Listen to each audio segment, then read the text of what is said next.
넘어갑니다.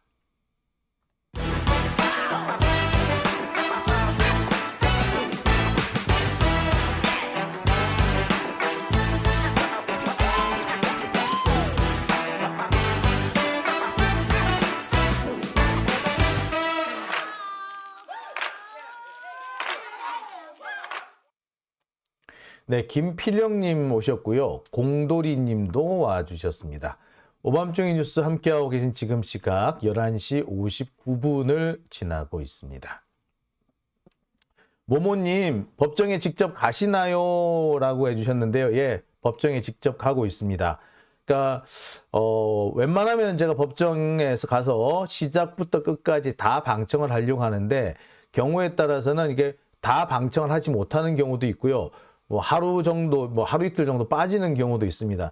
근데 제가 지난달부터는 될 수 있으면 법정에 가서 이 방청을 하려고 하고 있고요. 제가 그래서 열심히 듣고 저기 자료를 지금 모아오고 있습니다. 그리고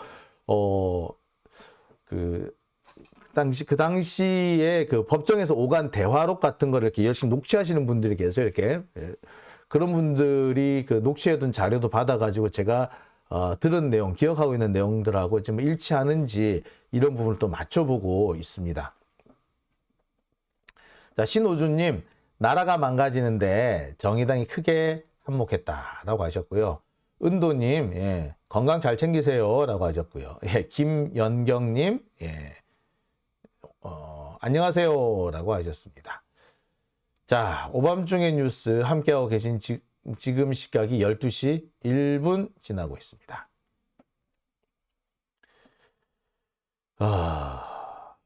네. 모모님, 제가, 설명드린 내용이, 이제, 어떻게, 답이 되셨나요? 네. 오드리님 오셨군요. 예, 최은자님도 오셨고요. 난이제님도 오셨습니다. 자, 그러면 오늘 제가 준비한 세 번째 주제로 이제 본격적으로 시작을 해보겠습니다. 자, 세 번째 주제는요. 유원홀딩스 법인카드의 비밀, 뇌물 줬대더니 골프 치고 있었다입니다. 자, 이 얘기는요. 지난 화요일 날 김용 부원장의 재판, 아니 화요일이 아니구나. 헷갈려. 예, 이거는 지난 목요일 날 김용 부원장 재판에서 나온 얘기입니다. 그러니까 제가 다시 한번 정리를 해드릴게요. 지금 일주일에 원래라자면 두 번 재판이 열리는 거였습니다. 화요일 날 정진상 실장에 대한 재판이 열리고요. 목요일 날 김용 부원장에 대한 재판이 열립니다. 그런데 지금 이 정진상 실장에 대한 재판 과정에서 지금 유동규가 증인신문을 받고 있는 중인데 증인신문이 지금 원활하게 진행이 안 돼요. 검찰 측 주신문을 할 때도 유동규가 갑자기 아프다 하면서 뭐 혈압이 올라온다, 오늘 멍해졌다, 힘들다라고 하면서 갑자기 증언을 중단을 하고 그냥 집에 가버려요. 그러면은 계속해서 지금 증언이 중단되는 상황이 있었는데 그게 지금 변호인 신문하는 때까지도 계속 이어오고 있습니다. 그러다 보니까 일주일에 한 번 재판을 하기로 했는데 일주일에 두 번, 세 번 재판 횟수가 늘어나요. 그래서 정진상 실장의 재판이 매주 화요일마다 열렸었는데 금요일에도 열리게 됐습니다. 그래서 지난주에는 화요일하고 금요일은 정진상 재판, 목요일은 김용 재판 이렇게 열렸습니다. 이게 또 뭐가 또 문제가 되느냐면요. 이 다음 주부터인가 또 이재명 대표의 그 재판이 또 열릴 겁니다. 이 부분에서도 또 유동규가 증인으로 등장을 할 거거든요. 이재명 대표에 대한 재판은 두 개가 있죠. 선거법 재판하고요. 대장동 그 배임 재판 뭐 이 두 가지가 있는데 어쨌거나 다 유동규가 이 사달이 나서 일어난 일이기 때문에 유동규가 증인으로 나오게 돼 있습니다. 근데 지금 이 정진상 김용 사건에서 유동규 진술이 마무리가 안 돼 버렸기 때문에 이 재판은 좀 뒤로 미뤄지지 않을까라는 생각도 들어요. 어쨌거나 좀 헷갈렸는데요. 지난 목요일 김용 부원장 재판에서 나온 얘기입니다. 유동규가 그동안에 김용 부원장한테 뇌물을 줬다라고 주장한 날이 있어요. 총 3번에 걸쳐서 돈을 줬는데 그중에서 1번 첫 번째 돈 준 날에 대한 얘기가 이번에 다뤄졌었습니다.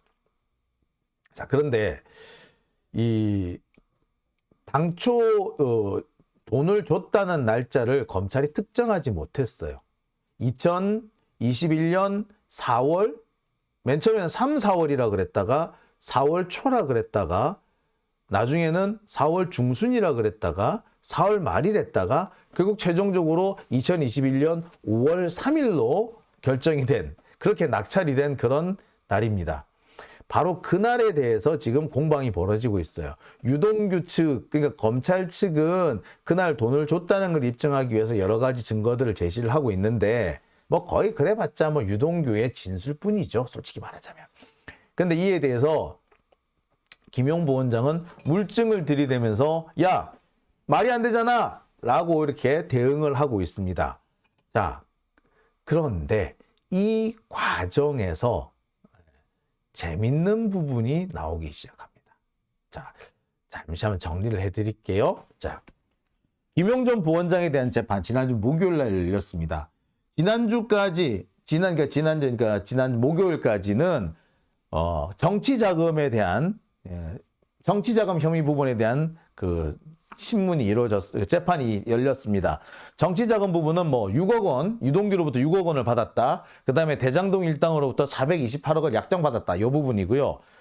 이제 이번 주부터 다뤄질 부분은 뇌물 혐의 부분입니다. 2013년부터 2014년에 걸쳐 추석하고 설, 명절, 이렇게 명절 때마다 모두 4차례에 걸쳐서 1억 9천만 원이라는 뇌물을 받았다는 거 하고요. 지난해 12월에 또 2013년부터 14년까지 모두 4차례에 걸쳐서 1억 9천만 원을 받았다라는 혐의인데 이게 지난해 12월에 추가 기소가 된 겁니다. 원래는 이것도 정치자금이라고 그러더니 갑자기 뇌물로 확 바뀌었어요. 자,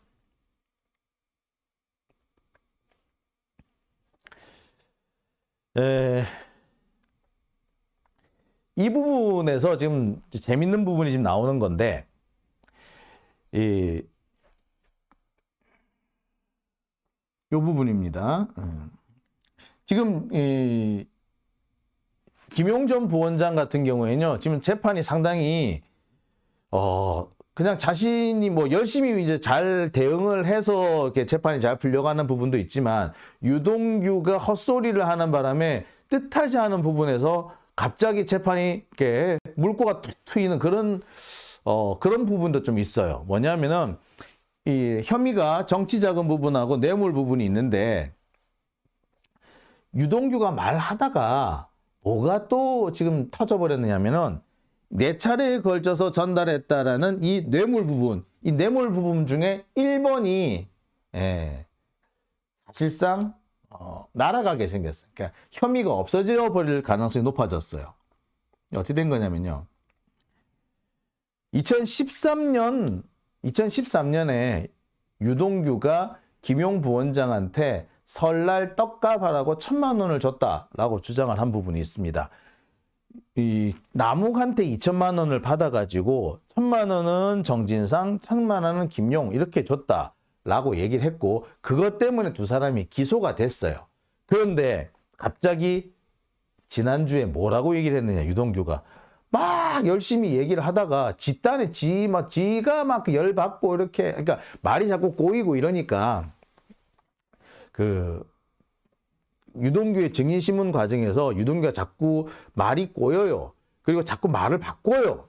그러면은 당연히 변호인 측이 이렇게 추궁을 할 거 아닙니까? 또 판사도 추궁을 할 거고, 이렇게 추궁을 하는 과정에서 유동규가 막 열을 내요. 열을 내다가 실수해가지고 제가 말이 갑자기 툭 튀어나와 버립니다. 자, 2천만 원을 떡값으로 돌렸고 1,000만 원은 정진상, 1,000만 원은 김용 이렇게 했다고 해놓고서는 갑자기 뭐라 그러냐, 1,000만 원은 정진상 주고 1,000만 원은 김용한테 줬던가 내가 썼던가 라고 해버린 거예요. 아니, 지가 줬다고 해가지고 그래서 지금 이 사람들이 지금 재판을 받고 있는데, 기소를 당해가지고 재판을 받고 있는데 갑자기 법정에 나와가지고 내가 썼던가? 줬던가? 이래버리면 어쩌자는 거예요. 황당한 상황이죠. 이런 황당한 상황이 지금 벌어졌습니다, 이게. 자, 그러면서 김용 부원장은 뜻하지 않은 횡재를 한 거죠. 사실 이 김용 부원장의 이 떡값 부분 진술이 나온 거는요, 김용 부원장의 재판에서 나온 것이 아니라 정진상 실장의 재판에서 나온 거예요. 정진상 실장 측 그 증인 신문을 하다가 그 신문을 하다가 이렇게 변호인이 막 이렇게 압박해서 이렇게 추궁을 하니까 갑자기 헛소리가 툭 튀어나와 버린 거죠. 그러면서 정진상 얘기를 해야 되는데 갑자기 김용 얘기를 하고, 김용 얘기를 하다가 갑자기 돈을 안 줬다, 안 줬을 수도 있다 라는 얘기를 해버리는 거죠. 그러니까 김용 부원장 입장에서는 뜻하지 않게 자기 재판도 아닌 남의 재판에서 횡재한 셈이 돼버렸어요. 증거 득템. 자, 그런데 그것뿐만이 아니에요, 사실은. 김용 부원장은 현재 지금 재판이 좀 잘 진행되고 있다. 약간 좀, 일이 좀 잘 풀리네? 라는 식으로 이렇게 좀 볼 수가 있는 대목이 있는데, 결정적으로 우호적인, 결정적으로 유리한 증인들이 계속 등장을 해주고 있습니다. 이게 첫 번째가 뭐냐면은요, 유동규가 김용 부원장한테 돈을 줬다라고 한 그 날에 사실은 김용 부원장이 다른 데 가 있었다. 그러니까 현장 부재 증명, 알리바이가 나왔다는 거죠.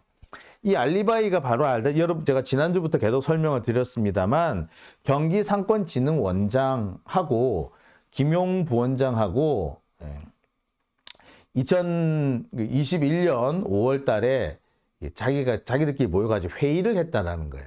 이게 지금 어쨌든 지난주에 드러났습니다. 그리고 지난주 목요일에는 무슨 일까지 있었느냐면, 당시 그 회의에 함께 참석했던 신모 씨라는 사람이 나타나가지고, 나도 그 회의에 같이 있었고, 내가 그것을 입증할 증거로서, 그날 내가 이 주차장에 들어간 입출차 기록을 제출한다. 그래서 입차, 출차 기록, 주차장 사용 기록을 제출했어요.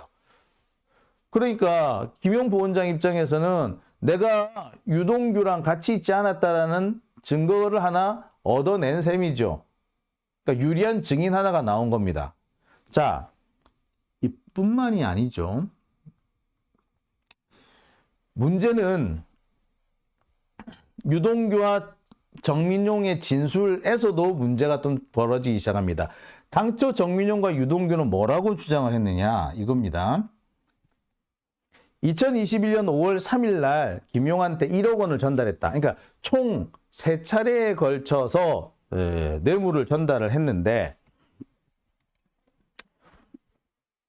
유동규가 이렇게 주장을 해요. 평소에 검찰 진술을 통해서 총 내가 3차례에 걸쳐서 김용한테 돈을 전달을 했는데, 1차, 2차, 3차가 있었고, 1차는 2021년 4월, 1차는 2021년 4월 유원홀딩스 사무실, 2차는 2021년 6월 8일 광교포레나 자기가 살던 집 앞에 버스 정류장에서, 그 다음에 3차는 6월 말경에 2021년 6월 말경에 경기도청 북측에 있는 근린생활공원에서 줬다. 이렇게 3가지 얘기를 했어요. 그중에 1번 1차 전달 부분인데, 당시 정민용과 유동규는 뭐라고 얘기를 했었느냐고 하면은,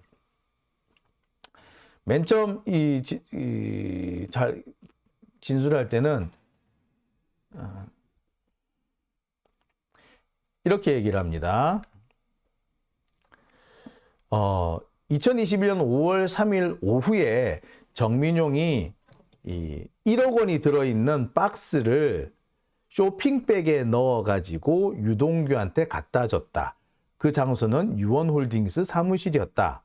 자, 거기서 유동규하고 정민용이 얘기를 좀 나누고 있었는데 김용이 온다 그러더라. 그러니까 유동규가 뭐라 그러느냐, 야, 김용 올 거니까 너 저기 흡연실에 좀 가 있을래? 자, 그 흡연실에 가서 보니까 정민용 요렇게 보니까 김용이 들어오는 게 보이더라는 거예요.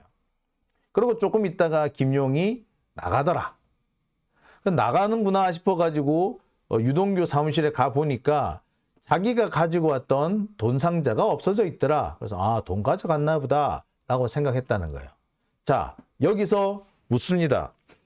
그러면 돈 가져가는 거 못 봤네? 못 봤지. 나는 다리밖에 못 봤는데 내가 보니까 블라인드가 쳐져 있어가지고 안 보이더라고. 그래서 요렇게 보니까 다리밖에 안 보이던데? 라고 얘기를 한 거예요. 자, 여기서 또 질문이 들어갑니다. 야, 아까 유동규는 뭐라고 했냐면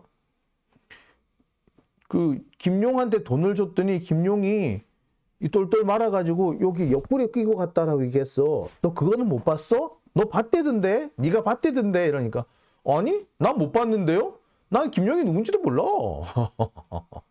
처음 봤어 그때. 말했던 거예요.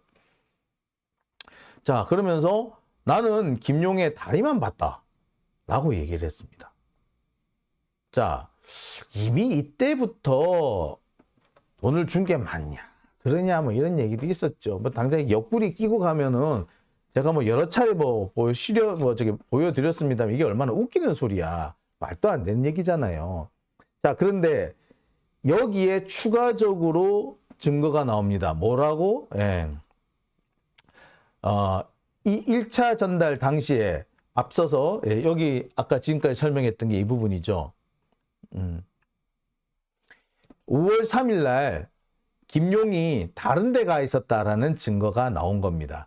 경기 상권진흥원장하고 경기도 컨벤션 센터에서 김용하고 경기 상권진흥원장 이모 씨하고 회의를 갖고 있었다. 그리고 그 자리에는 신모 씨라는 사람도 같이 있었다라는 증거가 나와버린 겁니다. 자, 그런데 여기에 더 황당한 진술이 나오죠. 돈 줬다고 하는 그 시각, 그러니까 2021년 5월 3일 오후, 이날 정말 유동규가 정민용과 함께 김용한테 돈을 줬다면 기본적인 전제가 있습니다. 김용, 유동규, 정민용은 한자리에 있었어야 되는 거죠. 정민용이 돈을 들고 와서 유동규한테 줬고 유동규가 그걸 김용한테 줬는데 그 사이 그 기간 동안 정민용은 자리를 뜨지 않고 그 근처에서 이 광경을 지켜보고 있었다는 거 아닙니까? 그죠? 그랬으면 적어도 이 세 사람이 함께 있었다는 얘기지. 예. 같은 공간에 있었다는 얘기지. 자, 그런데 적어도 유동규 아니면 정민용 이 두 사람 중에 한 사람은 유원홀딩스에 없었다라는 결론이 나옵니다. 자, 앞서서 김용 부원장도 그 자리에 없었다라고 볼 만한 현장 부재 증명 알리바이가 나왔다고 그랬죠. 그런데 나머지 두 사람 유동규, 정민용도 2명 중에 한 사람은 그 자리에 없었다라는 증거가 나와버립니다. 이게 바로 유원홀딩스 법인카드 사용 내역인 겁니다. 2021년 5월 3일 유원홀딩스 법인카드 사용 기록을 보니까 남서울 CC에서 사용된 기록이 나와요. 2021년 5월 3일 오후 2시와 오후 4시 48분 두 차례에 걸쳐서 나옵니다. 남서울 CC에서 유원홀딩스까지의 거리는 약 20분이에요. 그리고 2시에 들어가서 골프를 치고 나온 시간은 약 80분 정도 소요가 된 걸로 보입니다. 그러니까 2시에 대금을 지급하고 80분을 치고 나온 거죠. 나왔는지 어디 딴 데 갔는지 모르겠어. 그리고 4시 48분에 다시 두 타임이 들어갑니다. 제가 볼 땐 2시간으로 보여져요. 여튼 제가 볼 때는 이렇게 되면은 한 1시 반 정도부터 거의 한 7시까지 계속 누군가 한 사람은 남서울 CC에 있었다라고밖에 볼 수가 없습니다. 그죠? 이거는 1시 반 정도에 골프장 가가지고 2시에 첫 번째 그 결제하고 자 끝나고 난 다음에 조금 쉬고 커피 한 잔 마신 다음에 두 번째 골프를 들어가가지고 그러니까 골프 연습장이에요. 골프 연습장. 두 번째 골프 연습을 또 한 2시간 정도 했다. 그러고는 집에 갔다. 그러면은 5월 3일 2021년 5월 3일 유동규 혹은 정민용 두 사람 중에 한 사람은 반드시 남서울 CC에서 오후 내내 있었다라는 얘기죠. 맞죠? 제가 볼 때는 정민용이 아니고 유동규일 가능성이 상당히 높다고 봐요. 정민용은 그때도 아직까지 제가 알기로는 그 성남도시공사에서 근무를 하고 있을 때로 알거든요. 그러니까 재직 중인 사람이, 회사에 재직 중인 사람이 이렇게 중간에 휙 나올 수는 없는 거잖아요. 그러니까 당시 소속이 없었던 유동규가 아마 계속 뭐 골프 치고 있지 않았을까라는 생각이 듭니다. 자, 여튼 뭐 억지를 뭐 쓴다고 하더라도 2시에 한 2시부터 골프 치다가 한 80분 정도 치다가 3시 20분에 다 치고 다시 유원홀딩스 갔다가 돈 주고 난 다음 다시 돌아와서 골프 쳤다. 뭐 이렇게 주장할 수 있을런지도 몰라요. 근데 아까도 말했습니다만 남서울 CC에서 유원홀딩스까지는 차로 한 20분 정도 걸려요. 왔다 갔다 하면 40분이죠. 그런데 돈을 건네받고 좀 기다렸다가 다시 건네주고 이 과정이 적어도 20분 이상은 소요될 것 같아요. 그랬으면은 1시간 정도가 나오게 된단 말이에요. 그러면 과연 이 시간까지 과연 갈 수 있겠느냐? 제가 볼 때 사실상 불가능해요. 뭐 차량으로 20분 이동한다 그러지만 그 다음에는 골프 치다가 신발 갈아 신고 골프를 다 쳤으면은 이렇게 신발 갈아 신고 옷 갈아입고 골프 채 챙기고 그 챙겨가지고 이제 그 차에까지 걸어가고 시동 걸고 나가고 이렇게 하려면은 적어도 그 사이에 5분에서 10분 정도의 시간이 필요하단 말이에요. 그런 것까지 계산해 보면은 도저히 시간이 안 나와. 결론은 뭐다?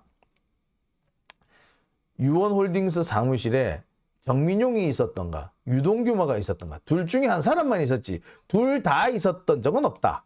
자, 그럼 결론은 이거지. 2021년 5월 3일에 누구도 없었다? 김용도 없었고 유동규나 정민용 두 사람 중에 한 사람도 없었다. 라고 볼 수 있는 거죠. 결국에 유동규가 돈을 줬다라고 한 진술이 무너져 내리는 겁니다. 근데 이게 총 3차례에 걸쳐서 돈을 줬다라는 진술 중에서 첫 번째 부분만 탄핵이 되는 거냐? 아니죠. 유동규가 사실 이 첫 번째 돈 준 상황에 대해서 되게 디테일하게 설명을 합니다. 뭐 햇빛이 환하게 비치는 날, 뭐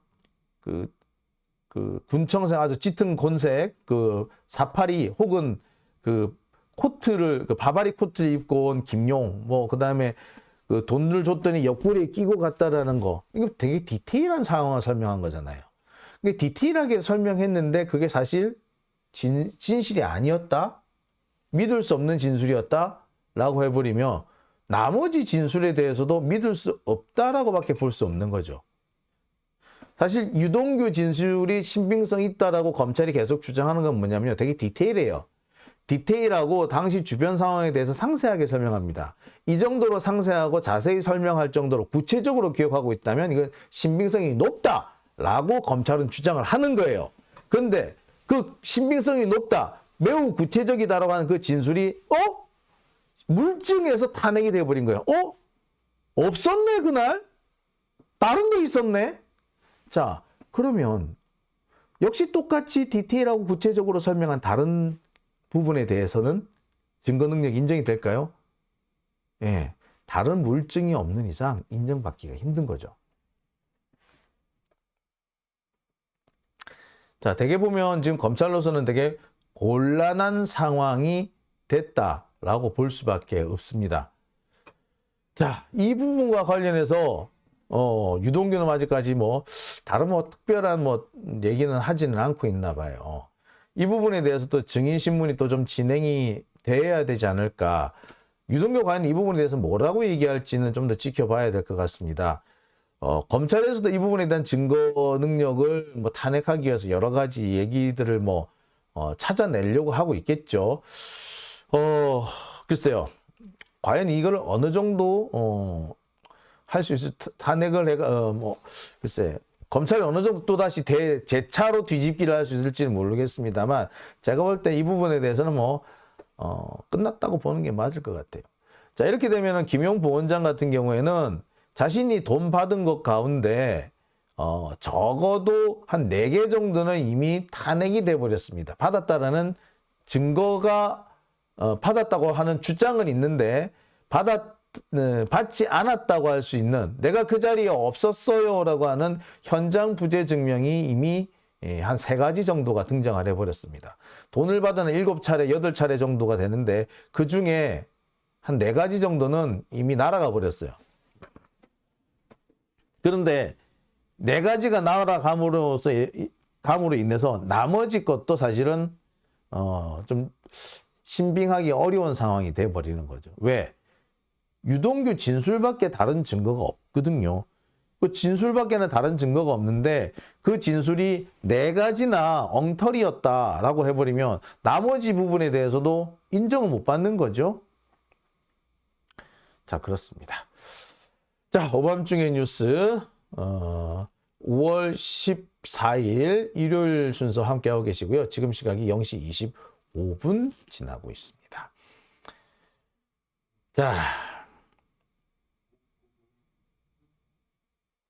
자, 이어서 계속해서 다음 순서로 넘어가려고 하는데, 자, 댓글에 분노의 똥침님 이재물 또 기소한다고 라는 얘기가 나오면, 최운자님이 처음 그런 말씀을 하셨군요.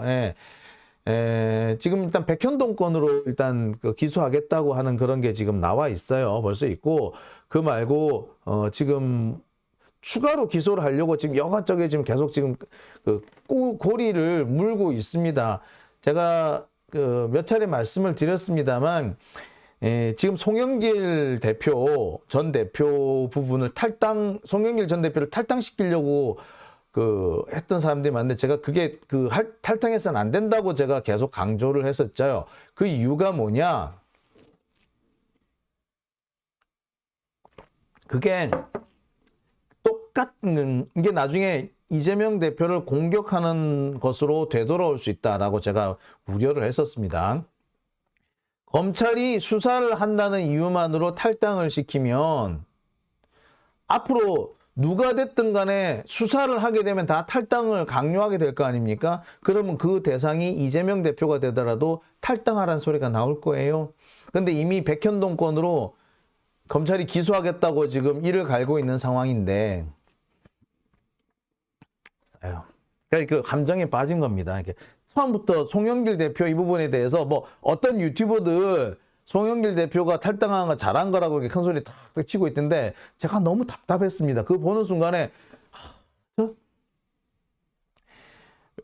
자기 딴에는 이재명 대표를 돕겠다고 한 얘기 같은데, 사실은 이재명 대표를 오래 나락에 떨어뜨리는 부메랑을 맞게 만드는 상황이 됐죠. 그리고 제가 다시 한번 말씀드립니다만, 동지는 비가 올 때 같이 비를 맞아주는 사람이 동지입니다. 검찰한테 수사를 받고 있다고 해서 내쫓으면요, 그건 동지가 할 짓 아니에요.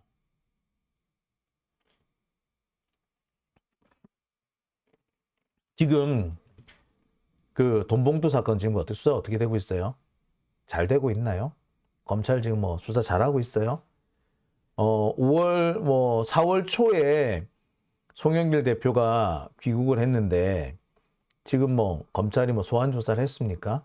송영길 대표가 당장 나를 소환하라고 큰 소리 쳤는데도 소환 못했죠.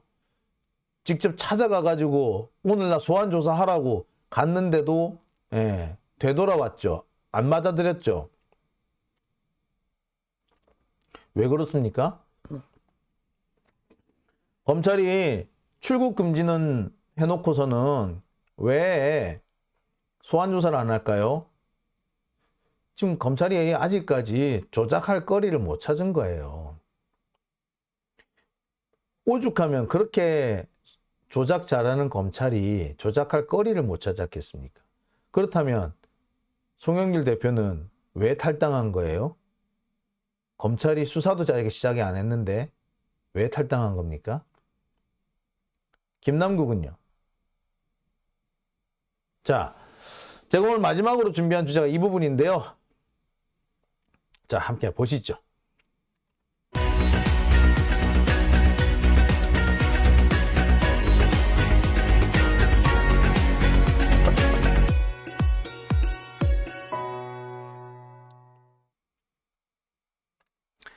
네.